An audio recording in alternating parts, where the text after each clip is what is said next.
সবাই আমরা শান্তিতে থাকবো, তার কারণ আমরা সবথেকে বড় হলো আমরা সহনাগরিক। আপনি একটা দল করতে পারেন, আমি একটা দল করতে পারি, কিন্তু আমরা সহনাগরিক।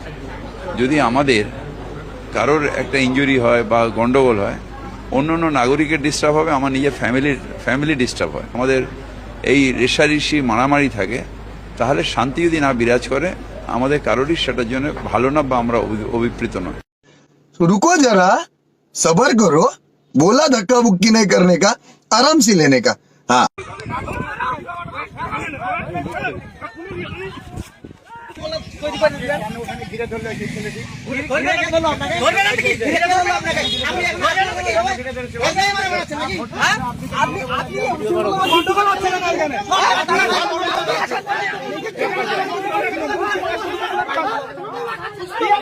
ঠিক আছে